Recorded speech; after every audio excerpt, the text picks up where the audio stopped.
The girl did not speak for 11 days after her mother was buried. Not to the grief counselor who drove up from the city on Tuesdays. Not to her grandmother, who slept in the chair beside her bed every night with rosary beads wrapped around her fingers. Not to her father, who stood in the doorway each morning with a glass of orange juice and a look on his face that he had not yet learned how to hide. She sat by the window in her room and watched the backyard. That was all. She watched the way the light moved through the oak tree. She watched the squirrels. She watched the rain when it came, and she did not say a word. Her father's name was Deacon O.C. Price. He was 44 years old, and he ran a mid-sized logistics company out of an office in Mississauga, and he had spent the better part of the last 3 months learning what it meant to fail at something that had nothing to do with work. He was good at work. Work had a structure to it. There were problems and there were solutions, and there was usually a way through if you looked at things clearly enough. Grief did not work that way. His daughter's grief especially. She was 9 years old and her name was Ivy, and she had stopped eating anything that required utensils. The woman who came on a Wednesday in early March was not what Deacon had expected. He had found her through an agency, the same agency his sister had used for her kids in Oakville, and he had been told she was experienced, and that she had references, and that families tended to keep her longer than they expected to. Her name was Wren Asante. She was 38 years old, and she showed up at his front door in a gray parka with a canvas tote bag over one shoulder and a thermos in her other hand. And she looked at him with the kind of steadiness that he associated with people who had already been through something significant. He had arranged for her to start the following Monday. She asked if she could start now. He did not know what to say to that, so he said yes. She did not go immediately to Ivy's room. She set her bag down in the front hallway and walked through the main floor of the house in a way that was unhurried but not idle, as if she were reading something. She looked at the kitchen. She looked at the books on the shelves in the living room. She looked at the photographs. She said very little, only asking once where Ivy liked to sit and once whether the girl had any food preferences that had been consistent before. Deacon told her about the window. He told her about the squirrels. Wren nodded slowly. She poured something from her thermos into the thermos lid and held it between both hands. She said, "Has she been going outside at all?" Deacon said no. Wren said, "Okay." She went upstairs on her own. Deacon stood in the kitchen for a while after that. He was not sure what he had expected her to do. He had imagined, he supposed, that there would be more of a plan, a conversation, a set of goals. He had a tendency toward structure when things felt uncertain, and this situation had been feeling uncertain for 3 months. He listened. From upstairs, there was nothing. He listened for another 10 minutes, and then there was still nothing, and he went to his home office and tried to answer emails. He answered 2 before he gave up and went to stand at the bottom of the stairs. Everything was quiet. He went upstairs slowly. He did not want to disturb whatever was happening. When he got to the top of the hallway, he could see that Ivy's bedroom door was open by about half a meter. He stopped there. Wren was sitting on the floor beside the window, not in front of it, slightly behind Ivy's chair so that she was not in the girl's line of vision. She had a book open in her lap, and she was reading it, or she appeared to be reading it, and Ivy was in the chair, looking out the window the way she always did. Neither of them was speaking. Deacon watched for a moment and then went back downstairs. He did not know what to make of it. He was not sure it was doing anything. But something about the image stayed with him for the rest of the afternoon. The specific quietness of it. The way Wren had simply placed herself in the room without demanding anything from it. Wren had grown up in Brampton, the third of 5 children, in a house that was too small for all of them and exactly the right size in other ways.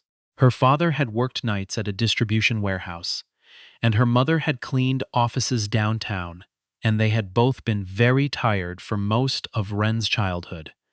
And they had also both been very present in the way that mattered. She had learned things watching them.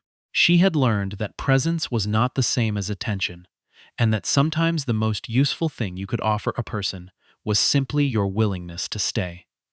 She had not planned on working in childcare. She had studied sociology for 2 years at Sheridan before money made that impossible. And then she had taken a series of jobs that moved her gradually in a direction she had not mapped out in advance. She had worked in a group home. She had worked as a respite worker for families with kids with complex needs. She had, for a brief and formative year, worked at a hospice, sitting with people who were in the last stages of something. That year had changed the way she understood silence. She had come to think of it not as an absence, but as a kind of weather. Something you waited out. Something you dressed appropriately for. She thought about this now, sitting on the floor of Ivy's room, listening to the girl breathe. Ivy had not acknowledged her, had not looked at her when she came in. Wren had introduced herself at the door, said her name, said she was going to sit in here for a while if that was all right, and Ivy had not responded in any way that could be measured. Wren had come in anyway, and sat down and opened the book she had brought and read it. The book was a collection of essays about birds. She had chosen it deliberately. At some point, she became aware that Ivy had shifted slightly in the chair, not toward her. Just a small reorientation of the body, the kind of thing that might not mean anything. Wren kept reading. After a while, she read a passage about the migration patterns of cedar waxwings, how they moved in coordinated flocks that looked from a distance like a single entity, and she read it quietly enough that it was not intrusive but clearly enough that the words were audible in the room. Ivy did not say anything, but she did not move away from the window either. Deacon had not told anyone at work about the full extent of what was happening at home. He had told them his wife had passed, and he had taken the required time, and he had come back and done the things expected of him. He was efficient. He returned messages. He ran the Tuesday afternoon check-ins. He did not discuss Ivy at the office, and he did not discuss the grief counselor or the 11 days of silence or the way his daughter had looked at him that morning over a bowl of dry cereal as if he were someone she was still deciding whether to trust. He thought about that look a great deal. He had always believed he was a good father. He had believed it in the confident, unexamined way that people believe things that have never been tested. He showed up. He remembered things. He knew Ivy's teacher's name and her best friend's middle name and the exact brand of grape juice she preferred. He had thought that was what fatherhood was, and then something had happened that required something else from him. And he had discovered that he did not know what that something else was. His wife had known. Miriam had been the one who knew how to enter a room and make it change temperature. She had known how to sit with Ivy when she was sad without trying to fix anything, and Deacon had watched her do it dozens of times over 9 years and still could not replicate the mechanics of it. He tried to ask Wren about it one afternoon, about 3 weeks in. He came home earlier than usual on a Thursday and found Wren in the kitchen cutting apples into thin slices while Ivy sat at the counter with a coloring book. Ivy was not coloring. She was watching Wren cut the apples, but she was sitting at the counter, which was more than she had been doing 2 weeks ago. He waited until Ivy had drifted back upstairs before he said anything. He stood near the kitchen island and said, "Can I ask you something?" Wren said, "Of course," he said. "How do you know what to do?" She set down the knife and thought about this for a moment. Then she said, "I don't usually. I just try not to make it worse." He looked at her. She said, "People who are grieving are often being asked to perform their grief in ways that are legible to the people around them. They're being asked to cry at the right times, or to get better on a schedule that makes sense to other people. Children especially. Ivy doesn't need more of that. She just needs someone to be in the room who isn't frightened of her pain." Deacon said after a moment. "Am I frightened of it?" Wren said, "I think you're frightened of your own, and that makes hers harder to hold." He stood there after she said that for a long time. Wren picked up the knife and went back to the apples. He did not say anything else. He went to his office and sat at his desk and did not open his computer. The first time Ivy spoke to Wren, it was about a squirrel. It was a Tuesday 5 weeks in, and Wren was on the floor of the bedroom again with a different book this time, and Ivy was at the window, and a squirrel had been attempting for some time to navigate a small patch of ice at the base of the oak tree. It kept sliding. It would position itself and then move forward and slide and recover and try again with great seriousness. Ivy said very quietly, "He keeps falling." Wren looked up from her book and looked at the window and said, "He does." Ivy said, "He doesn't give up, though." Wren said, "No, he doesn't." There was a pause. Ivy said, "Why not?" Wren said, "Because he's hungry, I think. And he knows the thing he wants is over there." Ivy was quiet for a moment. The squirrel made another attempt. This time he made it halfway across before slipping again, and Ivy made a small sound, not a word, but something. Wren said, "He'll get there." Ivy didn't answer, but she watched until the squirrel finally crossed. There was a woman named Suzanne who had been in Deacon's life for some months.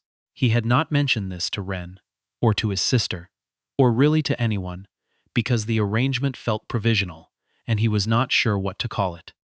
Suzanne worked in commercial real estate, and she was composed and pleasant, and she made her opinions known in a way that was efficient and unapologetic, and these were qualities he had found appealing before he fully understood the context in which they would be applied. She came to the house twice. The first time, she and Deacon had dinner after Ivy was in bed, and it was fine.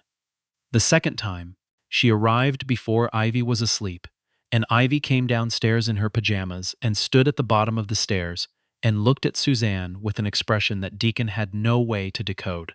Suzanne looked back at Ivy and said, "Well, aren't you a little sweetheart?" in a voice that was not unkind, but was clearly addressed to a category and not a person. Ivy turned around and went back upstairs. The evening did not recover fully after that. Deacon did not invite Suzanne back. He did not consciously decide this. He simply did not call, and she did not call. And the arrangement faded into the particular silence of things that were not grieved. He was aware that Wren knew nothing of this. He was also aware, more dimly, that the reason he had not mentioned Suzanne was that he did not want to see Wren's face when he did.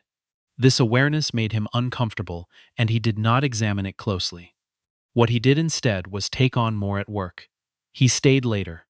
He restructured the distribution schedule in a way that made legitimate demands on his time. He had dinner at home most nights, but there were 2 evenings a week, when he came back after Ivy was asleep. And on those evenings, Wren would have left a note on the counter. A small, practical note about what Ivy had eaten and what they had done that day, and whether there was anything he should know. The notes were brief. They were not warm, exactly, and they were not cold. They were precise. He found himself reading them more than once. One of them said, "She asked today whether squirrels dream. I told her I didn't know. She said, she thought they probably did, but that their dreams were small." And then, below that, she ate half a sandwich. Toast, cheddar, no mustard, progress. He read that one 4 times. He put it in the drawer of his desk at home rather than in the recycling. He did not think too carefully about why. Ivy's birthday was in April. She was turning 10. Deacon asked her what she wanted, and she said she didn't want a party. And he said that was fine. And he asked if there was anything else, and she thought about it for a long time and said she wanted to go somewhere outside. He said, "Where outside?" She said, "Somewhere with birds," he told Wren. Wren suggested a conservation area about 40 minutes north of the city, where there was a trail along the water and several species of waterfowl that were present in early spring. They went on a Saturday, all 3 of them, which was not something Deacon had thought about ahead of time as having any particular significance. It was just logistically convenient. Wren drove, because Deacon had not thought to offer, and Wren had simply gotten behind the wheel in a way that was practical and not pointed. The trail was not crowded. The sky was the specific white of early spring, and the ground was still soft from the melt. And Ivy walked ahead of them in her red coat, with both hands in her pockets, and her eyes moving constantly to the tree line and the water's edge. She stopped at one point and held up her hand, palm back, a wordless instruction to stay still, and both adults stopped immediately. There was a great blue heron standing at the water's edge, very still, looking at something under the surface.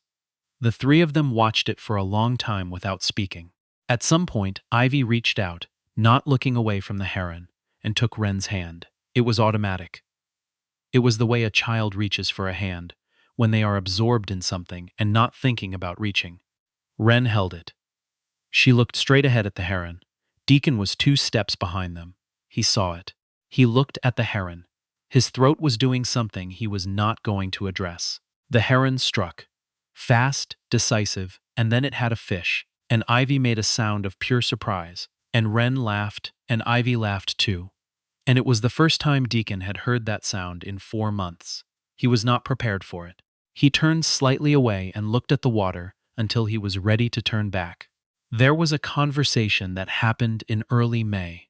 Deacon came home at a normal hour and found Ivy at the kitchen table, doing homework and Wren washing dishes. And there was something about the arrangement of the room that was so ordinary it stopped him in the doorway. He stood there a moment longer than was natural. Wren turned from the sink and said, "There's pasta on the stove if you're hungry." Ivy did not look up from her homework but said, "It's the kind you like, with the olives." He sat down. He ate. Ivy talked about a project she was doing on ecosystems, and the specific indignity of having been assigned the tundra when Priya had gotten the rainforest. He listened. He asked questions.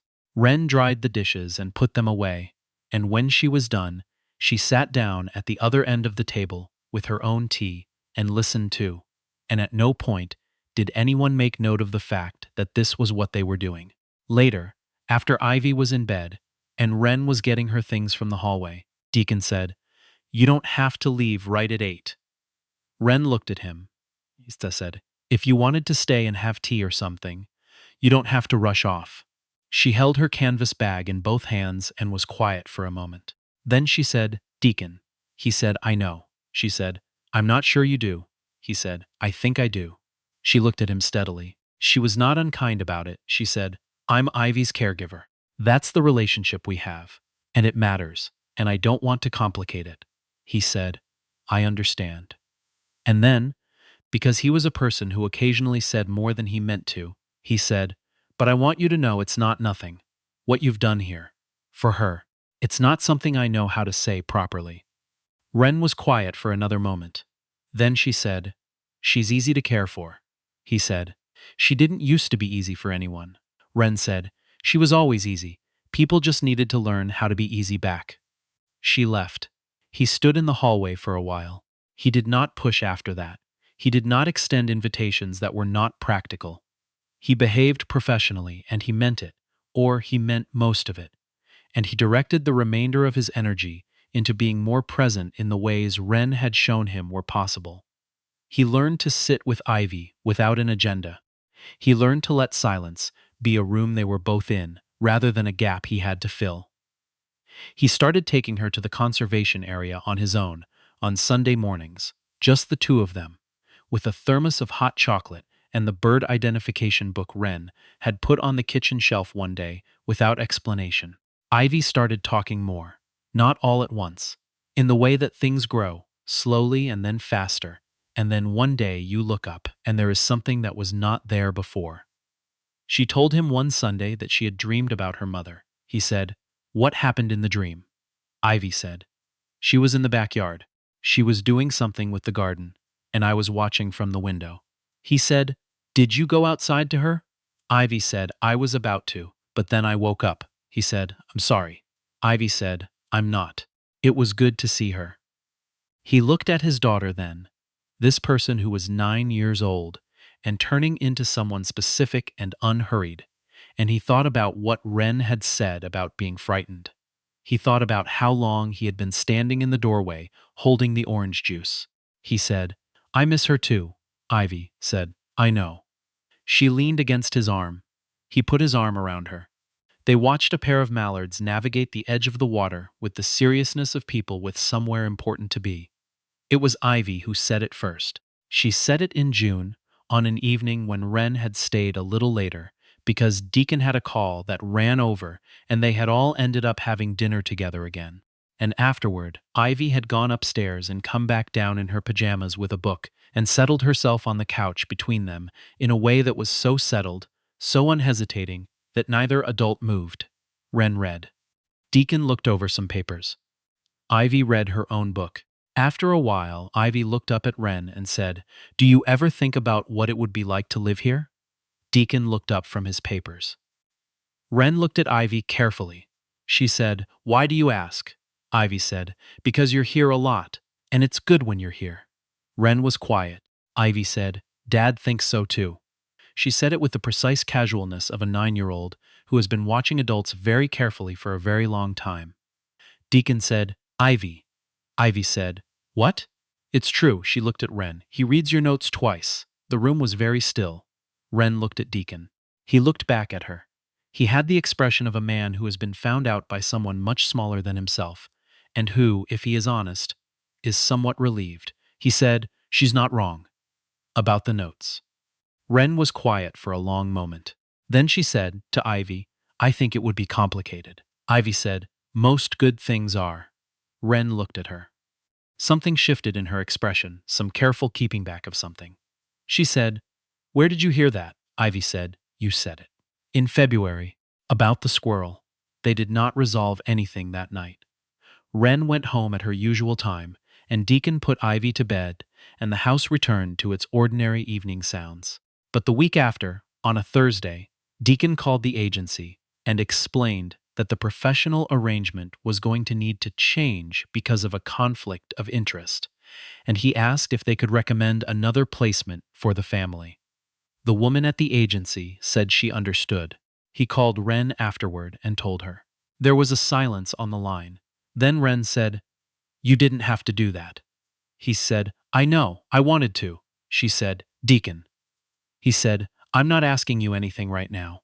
I just wanted you to know that whatever happens, I did it because it was the right thing. Not because I'm assuming anything." She was quiet for a while. Then she said, "The new caregiver will need to know about the bird book and the squirrels." He said, "I'll brief them thoroughly." She said, "And Ivy likes her sandwiches with cheddar." "No mustard," he said. "I know. I read your notes." She said, "I know you did." He could hear, in the pause that followed, something that was not quite a smile, but was adjacent to one. They met for coffee the following Saturday at a place near the waterfront in Port Credit. It was a small place, not crowded, with mismatched chairs and very good tea. Wren was already there when he arrived. She was wearing a green sweater, and she had her hands around a mug, and she looked up when he came in with an expression that was careful, and also, underneath the careful, something else. He sat down. He ordered tea. He said, "I want to apologize for how long it took me to stop being obtuse." She said, "You weren't obtuse. You were appropriate." He said, "I was hiding." She said, "From what?" He said, "From being someone who wanted something again, after. I didn't know if I was allowed." She looked at him. She said, "Grief isn't a term of service. There's no clause about what you're permitted afterward." He said, "I know. But it felt like there should be." She was quiet. Then she said, "I know what you mean." He looked at her. She said, "I lost someone too, a long time ago. It changes the way you move through things. You get more careful. Careful gets confused with cautious, and cautious gets confused with closed. And before you know it, you've been closed for years without meaning to be." He said, "What opened you back up?" She thought about it. Then she said, "A 9-year-old who told me squirrels probably dream small dreams." He looked at his tea. She said, "She's remarkable, your daughter." He said, "She is. She gets it from her mother." He paused. "And she's getting some of it from you, I think." Wren looked out the window at the street. He said, "I'm not trying to make this into something it isn't yet. I just wanted to sit with you somewhere that wasn't my kitchen and tell you that you matter, to both of us." She looked back at him. The careful thing and the other thing were both there, and she did not try to hide either of them. She said, "You said you read my notes twice." He said, "Sometimes 3 times." She looked at him for a moment.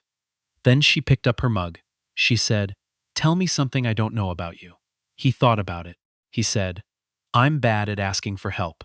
She said, "I know that one." He said, "I'm working on it." She said, "I know that one too." He said, "Your turn." She said, "I still check the backyard every morning for birds, wherever I am. I've done it my whole life. My mother used to say I was born looking for something to be still about, he said. I think that might be the most useful thing a person can be. She looked at him steadily. Outside, a late spring wind moved through the street, and a woman with a stroller paused at the corner to adjust a blanket. The small, serious work of keeping something protected. Wren said, I'm not saying yes to anything. He said, I'm not asking anything yet. She said, I know. She looked out at the street again. But I'm here, he said. I know. He looked out too. That's enough. Enough. The tea was good. The chairs were slightly uneven on the old wood floor. Somewhere outside, above the street, a bird passed through the frame of the window and was gone before either of them could name it.